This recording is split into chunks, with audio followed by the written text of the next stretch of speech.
Number 1. Travis Jeffrey Reinking.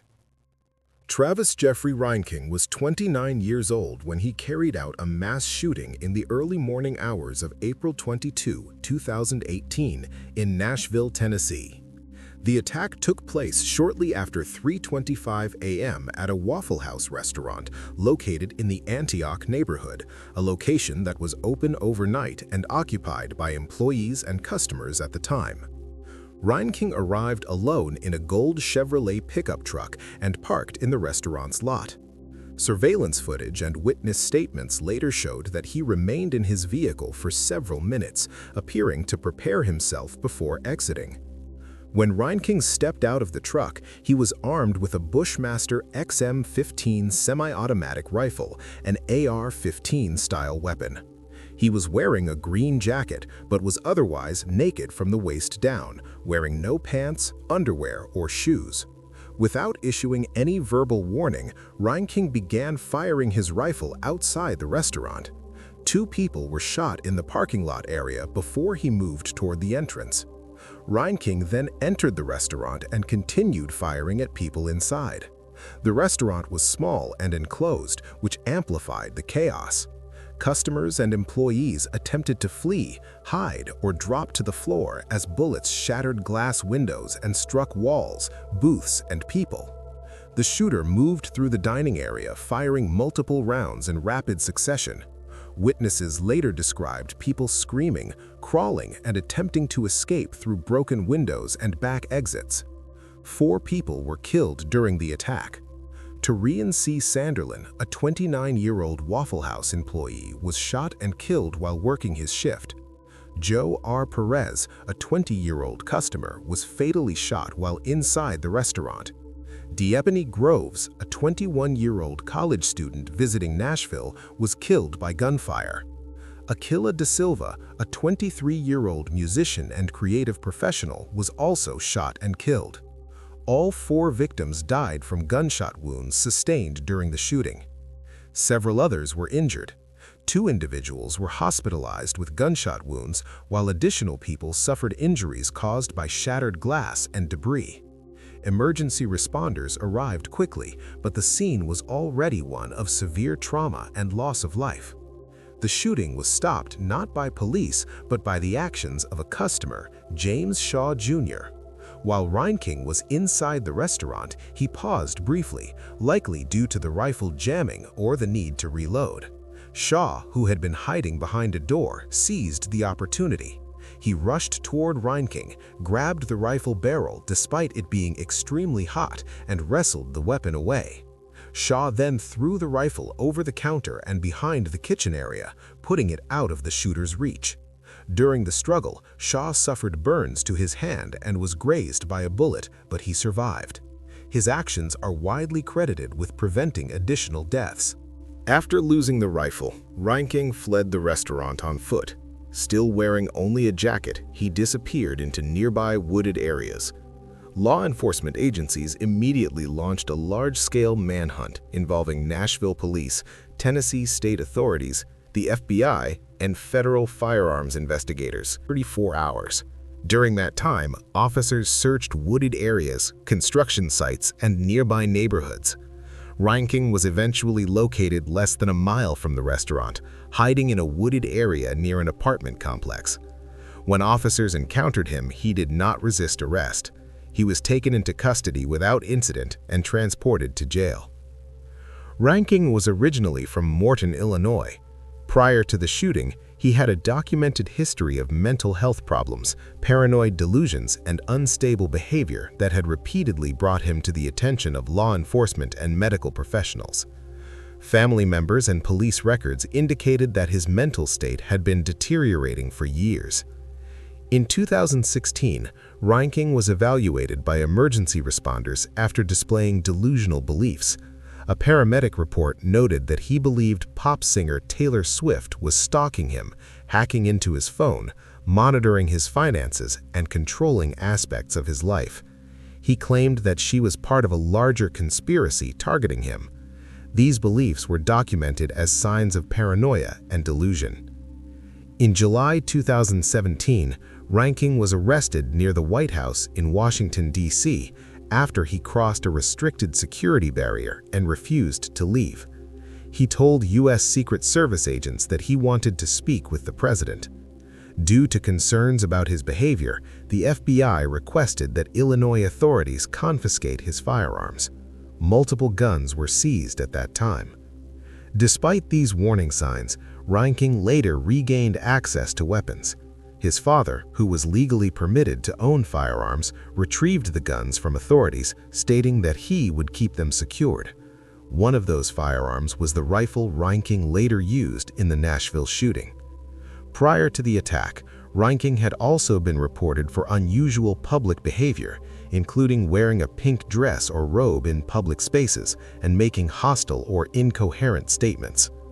After his arrest, Reinking was charged with 4 counts of first-degree premeditated murder, multiple counts of attempted first-degree murder, and possession of a firearm during the commission of a dangerous felony. Early in the legal process, he was declared incompetent to stand trial and was committed to a mental health facility for treatment. Reinking spent an extended period undergoing psychiatric treatment and evaluation.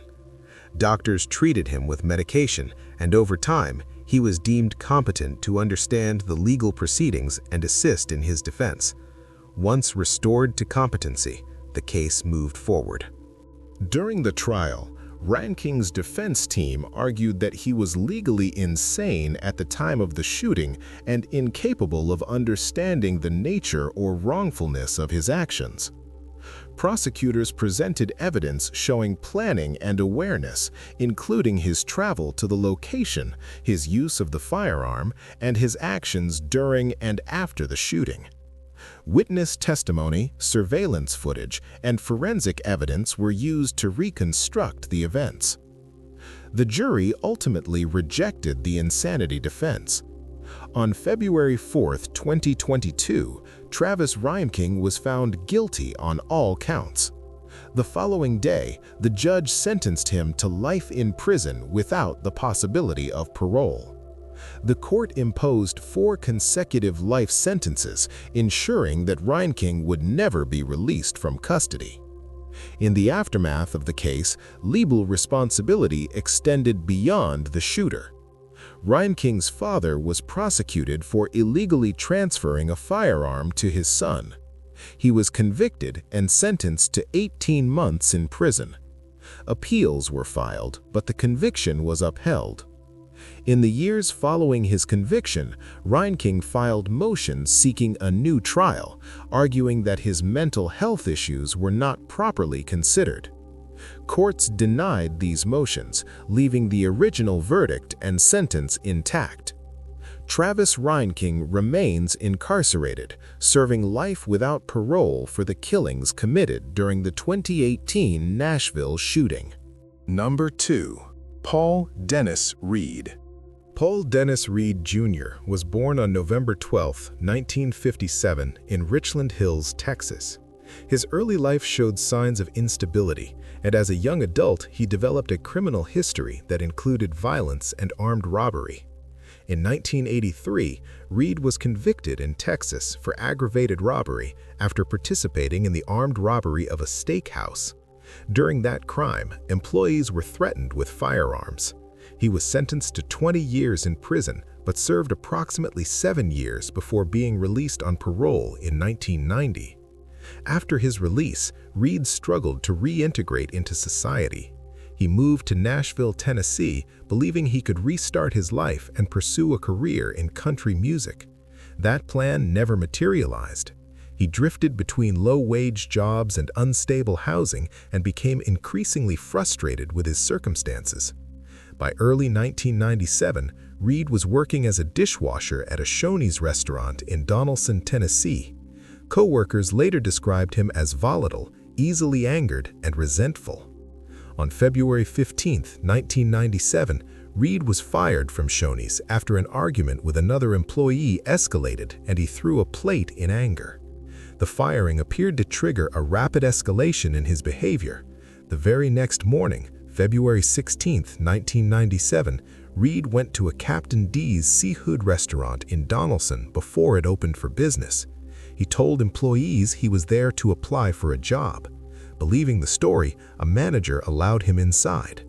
Once inside the restaurant, Reed pulled out a handgun and forced 16-year-old Sarah Jackson and 25-year-old manager Steve Hampton into the walk-in freezer.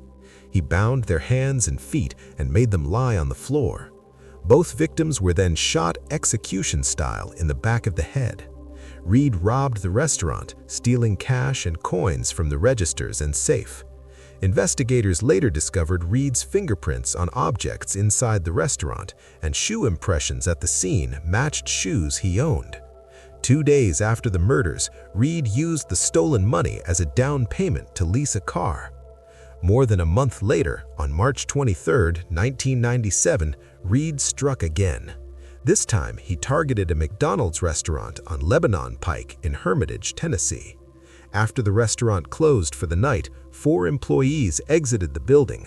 Reed approached them in the parking lot armed with a small silver handgun and forced them back inside. He ordered them to lie face down in a storage room while he emptied the safe and registers. After taking the money, Reed shot 3 of the employees execution style in the head. The victims were 17-year-old Andrea Brown, 27-year-old Ronald Santiago, and 23-year-old Robert Sewell Jr. A 4th employee, Jose Antonio Ramirez Gonzalez, was also targeted. When Reed attempted to shoot him, the gun malfunctioned. Reed then stabbed Gonzalez repeatedly, inflicting at least 17 stab wounds, and left him for dead. Against all odds, Gonzalez survived and managed to call 911. His survival would later play a critical role in identifying Reed as the killer. On April 23, 1997, Reed committed his final known murders. He entered a Baskin-Robbins ice cream store in Clarksville, Tennessee, near closing time. He convinced 2 employees, 21-year-old Angela Holmes and 16-year-old Michelle Mace, to let him inside. Once inside, he abducted both women and forced them into a vehicle. He drove them to Dunbar Cave State Park, where he cut their throats and left their bodies near a lake. Their bodies were discovered the following morning. By this point, Reed had killed 7 people and attempted to kill an 8th. Law enforcement agencies across Tennessee intensified their search. On June 25, 1997, Reed went to the home of the Shoney's manager who had fired him months earlier. He arrived armed and appeared to be planning another crime. The manager's son recorded the encounter on a video camera through a screen door. That footage was turned over to police and broadcast publicly, leading to Reed's identification and arrest later that same day. Reed was charged in multiple counties and tried separately for the Captain D's, McDonald's, and Baskin-Robbins murders. Due to extensive media coverage, jurors were brought in from outside the region. Prosecutors presented overwhelming evidence, including fingerprints, eyewitness testimony, forensic findings, and the testimony of Jose Gonzalez, who identified Reed as the man who shot and stabbed him. Reed was convicted in all 3 cases.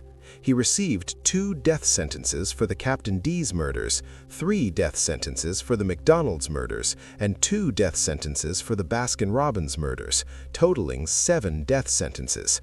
This was the largest number of death sentences ever imposed on a single defendant in Tennessee history.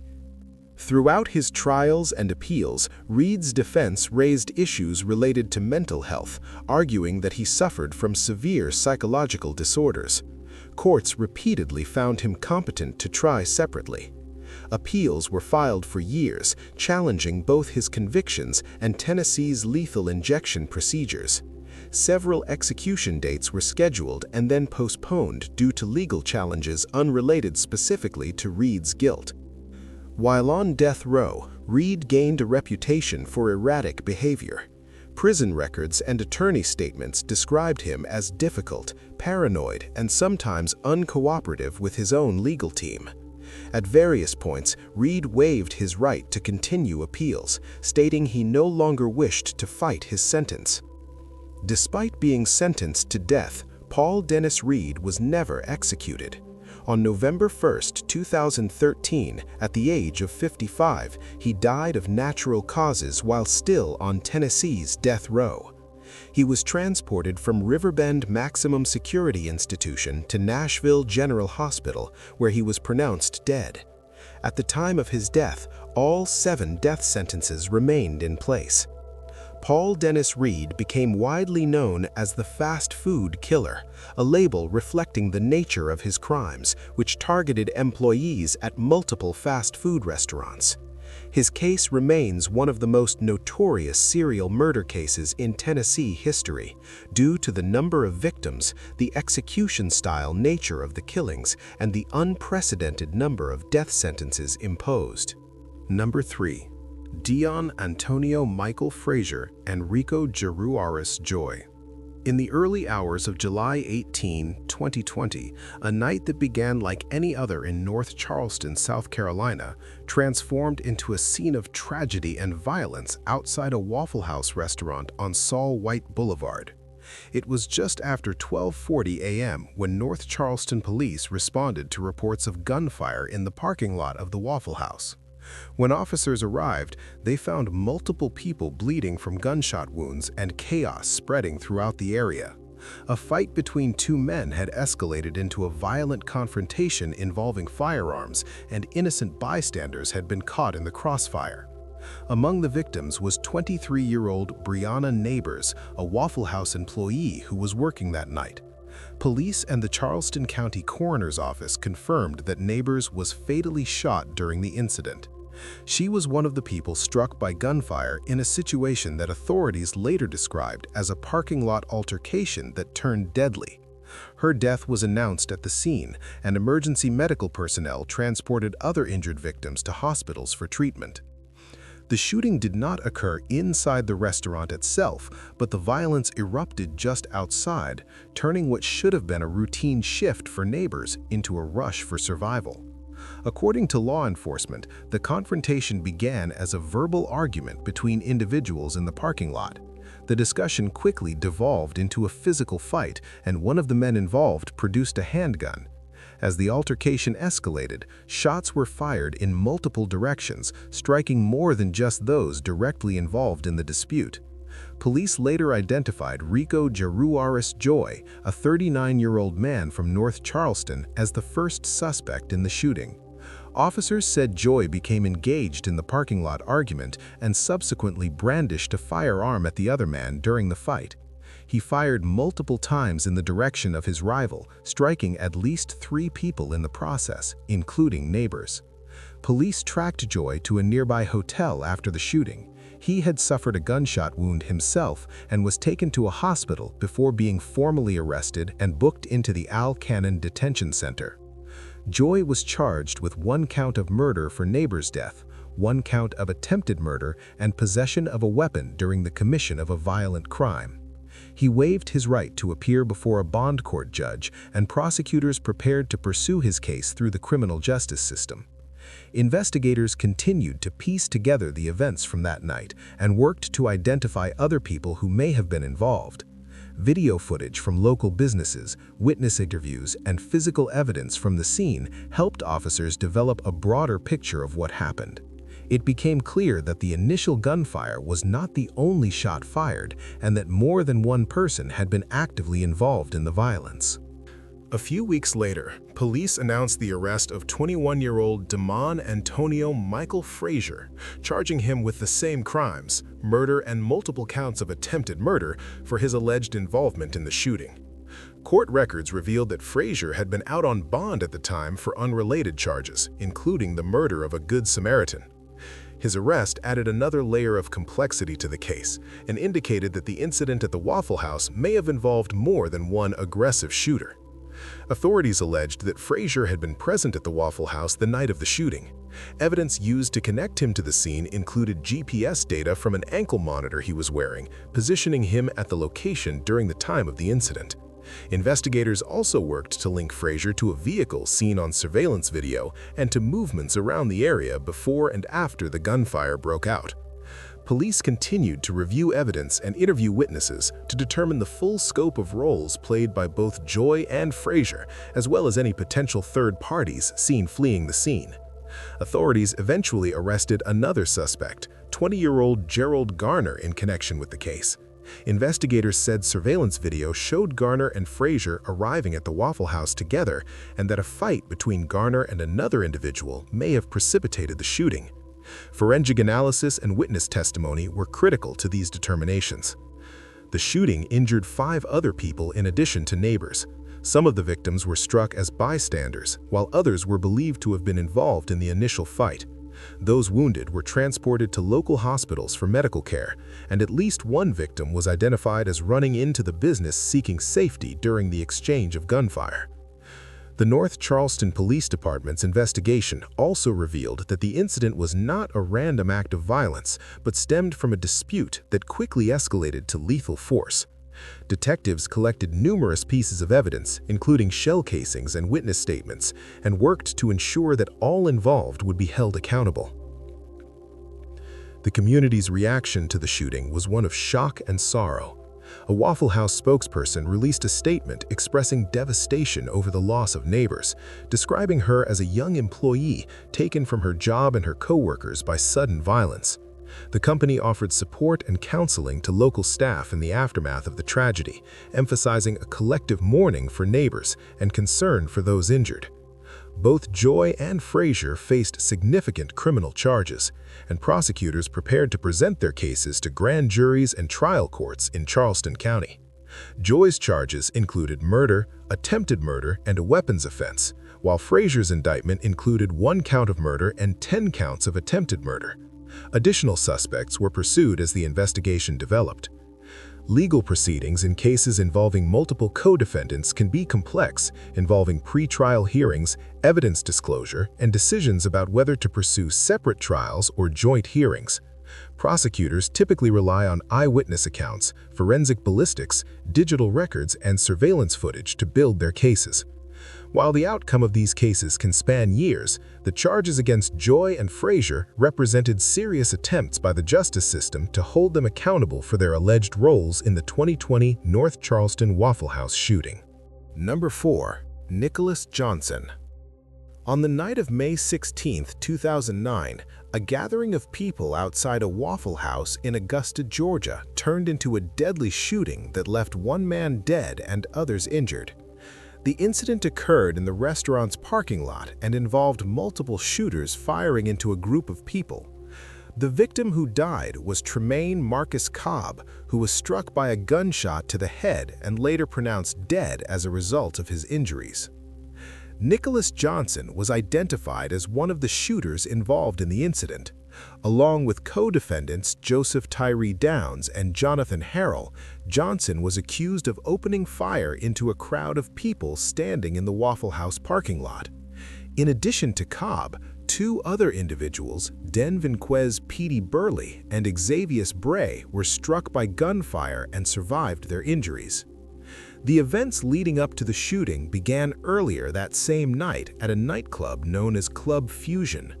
Johnson encountered Burley at the club and confronted him over a previous robbery.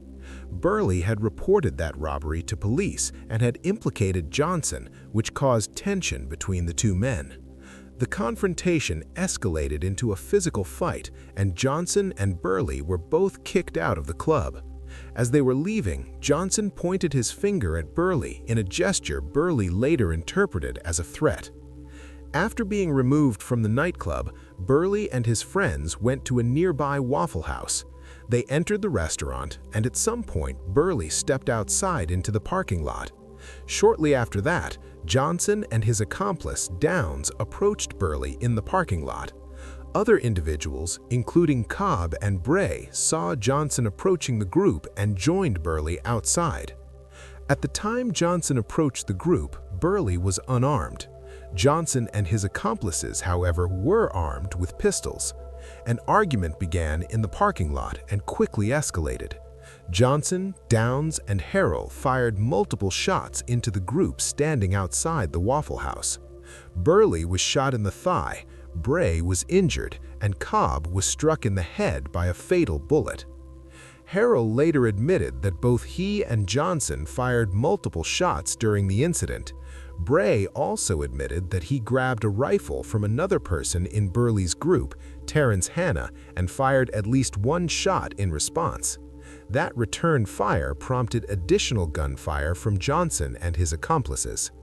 Hanna testified that he witnessed Johnson approach Burley in the parking lot and stated that Johnson fired first. Hanna also confirmed that Bray attempted to return fire after the initial shots. Surveillance cameras captured the shooting in the Waffle House parking lot. The video footage showed Johnson and his accomplices firing their weapons toward Burley, Cobb, Bray, and others in the group. Investigators collected numerous shell casings from the scene, including 9 .40 caliber shell casings and 14 .45 caliber shell casings. A ballistics expert later testified that Cobb was killed by a .40 caliber bullet that struck him in the head. Testimony established that Johnson was carrying a .40 caliber pistol on the night of the shooting, while Downs was carrying a .45 caliber pistol.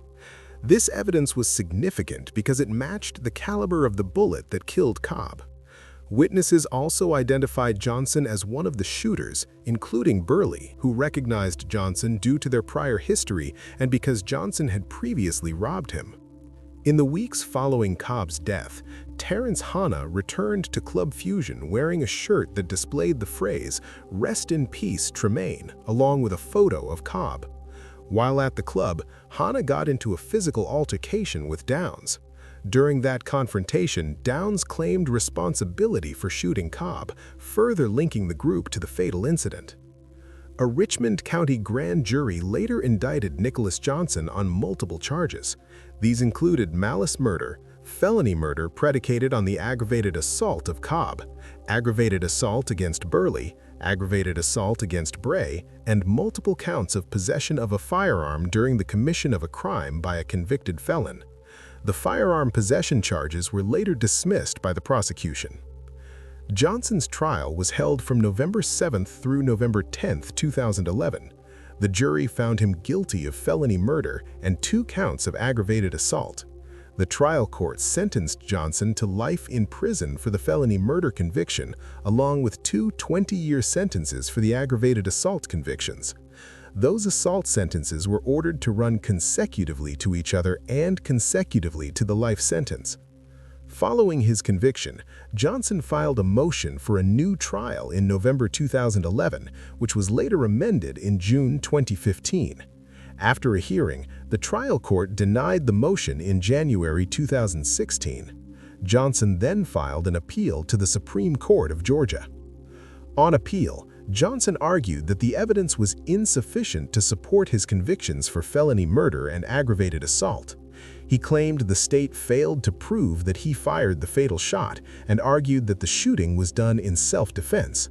The court rejected these arguments, noting that the evidence showed Johnson and his accomplices intentionally fired multiple shots into a crowd, which was sufficient to support the felony murder conviction, even if it could not be proven who fired the fatal round. Johnson also argued that the trial court erred by refusing to sever his trial from that of his co-defendant Downs, claiming their defenses were antagonistic. The Supreme Court found that Johnson had not preserved this issue for appeal, and further noted that even if it had been preserved, antagonistic defenses alone do not require severance unless actual prejudice is shown. Finally, Johnson argued that the trial court abused its discretion by denying the jury's request to re-watch the surveillance video during deliberations. The Supreme Court ruled that the decision was within the trial court's discretion and that Georgia law does not require a judge to allow jurors to review evidence during deliberations. On May 15, 2017, the Supreme Court of Georgia affirmed Johnson's convictions and sentences in full. Nicholas Johnson remains incarcerated, serving a life sentence for felony murder related to the shooting death of Tremaine Marcus Cobb in the Waffle House parking lot in Augusta, Georgia. Number 5. Gerhard "Chip" Hosen. In the early morning hours of March 11, 2002, a Waffle House in Davie, Florida became the scene of a calculated and methodical crime that would later be regarded as one of the most disturbing murders ever committed inside the restaurant chain. The events of that night were not impulsive. They unfolded slowly, deliberately, and involved people the victims already knew. Gerhard "Chip" Hoschen was 26 years old at the time. He was not a stranger to the restaurant. He had eaten there many times before and was familiar to the employees working the overnight shift. With him was Jimmy Mickle, a former employee of that exact Waffle House location. Mickle had worked alongside the victims in the past and knew the layout of the building, the routines of the night shift, and how few people would be present during those hours. At approximately 4 o'clock in the morning, Hoschen and Mickle entered the restaurant together. There were 3 employees working: 17-year-old Christina De La Rosa, 18-year-old Willie Absolu, and 38-year-old Barbara Nunn. The 2 men sat down, ordered food, and ate breakfast like regular customers. There was nothing overtly threatening about their behavior during this time. The victims had no reason to believe that anything violent was about to happen. After finishing their meal, Mickle stepped outside to the truck they had arrived in. He returned carrying bolt cutters. Shortly after that, Hoschen produced a handgun. The tone inside the restaurant changed instantly. At gunpoint, the 3 employees were forced away from the public area and into the back of the building. Hoschen ordered them into the walk-in freezer and shut them inside. With the employees trapped, Hoschen began returning to the freezer repeatedly. The first time he came back, he demanded their cell phones. This was a deliberate move to prevent any chance of calling for help. After collecting the phones, he left again. On his second return, he demanded money. The victims complied, handing over what they had, still believing that cooperation might save their lives.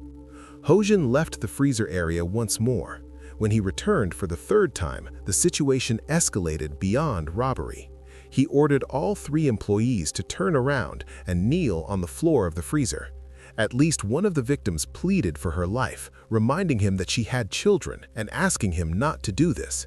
Despite this, Hoschen raised the gun and began shooting. Christina De La Rosa was shot twice, once in the neck and once in the spine. She died inside the freezer. Willie Absolu was shot in the arm and then in the head, killing him at the scene. Barbara Nunn was shot in the back of the head. The bullet did not immediately kill her. She lost consciousness and collapsed to the floor among the bodies of her co-workers.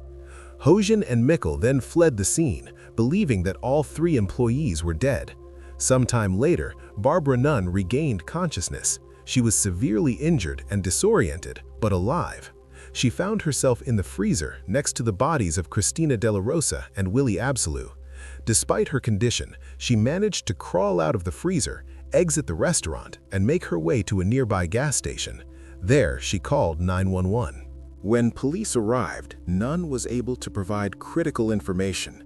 She identified Jimmy Mickle by name and described the shooter as the big guy, referring to Gerhard Hoschen.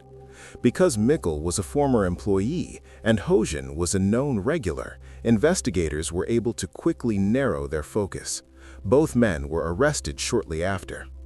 During questioning and later during trial, Hoschen attempted to shift responsibility.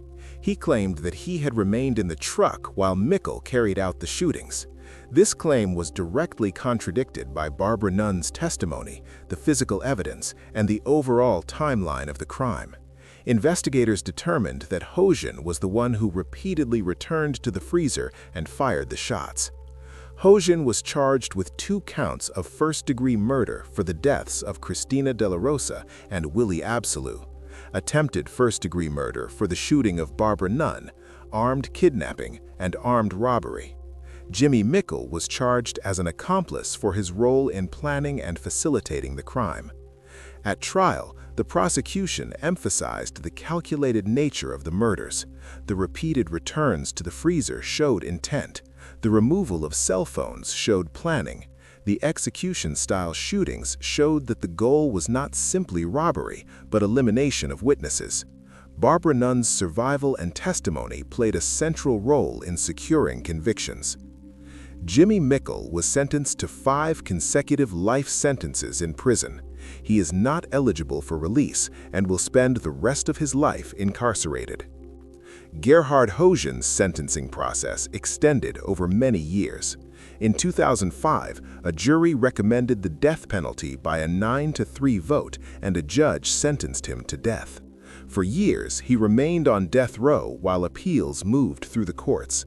In 2016, the United States Supreme Court ruled in Hurst v. Florida that death penalty sentences must be based on unanimous jury recommendations. Because Hosen's original jury vote was not unanimous, his death sentence was overturned and he was granted a new sentencing phase. In May 2018, a new jury heard the case again. This time, the jury unanimously voted 12-0 in favor of the death penalty. Hosen was sentenced to death once more, meeting the new legal requirements. As of updates between 2020 and 2024, Gerhard Hosen remains on death row at Union Correctional Institution in Florida. His appeals have been reviewed and denied by the Florida Supreme Court. He remains incarcerated, awaiting execution. The Davie Waffle House murders remain notable for the deliberate use of familiarity, the controlled movement of victims, and the execution-style nature of the killings. The crime did not involve strangers or chaos, but planning and repetition. Only one person survived, and because she did, the full sequence of what happened inside that freezer is known in detail. Number 6. Floro Carlin Lozano. In the early morning hours of September 13, 2024, a routine shift at a Waffle House in Laurinburg, North Carolina, turned into a nightmare that would shock the local community and ignite a months-long manhunt. The victim was an 18-year-old employee named Burley Dawson Locklear III, a young man who had recently graduated high school and was working late to earn money for his future. Police say the episode began with a customer named Floro Carlin Lozano Jr., who entered the Waffle House shortly before 12:40 a.m. and ordered food. Surveillance footage and witness accounts later showed that Lozano became increasingly upset while his order was being prepared. Authorities reported that he began shouting and verbally abusing the staff, directing his anger at Locklear's girlfriend, who was also working that night, while Locklear attempted to defuse the situation. The atmosphere inside what should have been a calm late-night diner quickly deteriorated as Lozano's agitation grew more intense. As the situation escalated, police said Locklear tried to help Lozano by handing him his food so he could leave and avoid further conflict. Locklear gave Lozano his meal and stepped back, but instead of walking away, Lozano walked toward his dark gray Chevrolet and then suddenly turned back toward the building. Laurinburg police believe that what should have been a simple exit became the prelude to an extreme violence. Investigators say that Lozano then raised a firearm and fired 2 shots in the direction of the Waffle House. One of those shots struck Locklear, who was still on duty inside the restaurant. Emergency crews responded within minutes and transported him to Scotland Memorial Hospital, but despite life-saving efforts, Locklear later died from his wounds. Authorities quickly identified Lozano as the suspect based on surveillance footage and witness accounts. Police described him as a 38-year-old man with long dreadlocks and facial hair, standing between 5 feet 8 inches and 5 feet 10 inches tall. A warrant was issued for his arrest on charges of first-degree murder, discharging a firearm into an occupied building, and possession of a firearm by a convicted felon, as Lozano was already a felon from a prior conviction. While the Laurinburg Police Department urged the public not to approach him, they warned that Lozano was considered armed and dangerous. The tragic death of such a young employee reverberated throughout the community, and Waffle House issued a statement mourning the loss of Locklear, pledging support and counseling for their staff as they grappled with the impact of the violence. Friends, family members, and community members described Dawson Locklear as a kind, fun-loving young man who had dreams for his future, including plans to continue his education and build a life for himself. Many remembered him for his infectiously positive personality and his dedication to those close to him. After Lozano fled North Carolina, law enforcement agencies across state lines joined the search. The manhunt continued for 4 months as investigators tracked tips and followed leads. On January 24, 2025, authorities received a tip through Crime Stoppers that led them to Lozano in Portsmouth, Virginia, nearly 300 miles from Laurinburg. Virginia State Police and U.S. Marshals assisted in the apprehension. Lozano was taken into custody without reported incident and then extradited back to North Carolina to face the charges lodged against him. Lozano's case has also been surrounded by legal arguments, with his attorney telling media that Lozano did not know he had been charged until after the shooting was publicized, and that he and his family had received death threats, which contributed to his flight. The attorney maintained that Lozano is presumed innocent until proven guilty in court and contested the notion that he should not possess a firearm. Despite these arguments, law enforcement and prosecutors emphasize the seriousness of the charges and the strength of the evidence connecting Lozano to Locklear's death. Locklear's family and friends have continued to speak about him since his death, highlighting his goals, ambitions, and the loss experienced by those who knew him. They remember him as someone who was working hard, saving money, and planning for future opportunities, and many have expressed a desire for justice to be served in his name. The tragic shooting in Laurinburg is a stark reminder of how quickly ordinary moments can turn into acts of violence, and how service workers, often overlooked in everyday life, can become victims of senseless anger. As Lozano awaits trial in North Carolina, the memory of Burley Dawson Locklear III remains a poignant and painful chapter in the community's history, and the impacts of his loss continue to be felt by his loved ones and colleagues. Number 7. Jaquan Curry. In the early morning hours of April 29, 2024, a violent confrontation outside a Waffle House near the Ohio State University campus in Columbus, Ohio, resulted in a fatal shooting. The restaurant, located on North High Street, sits in a busy area surrounded by bars, student housing, and nightlife venues, making it a common late-night gathering spot where crowds often spill into the parking lot during the early morning hours. Ronald Diggs, the victim in the case, was visiting Columbus from Georgia. Investigators later confirmed that he was not a resident of Ohio and had been in the area socially at the time of the incident. Sometime before dawn, Diggs became involved in an altercation outside the restaurant.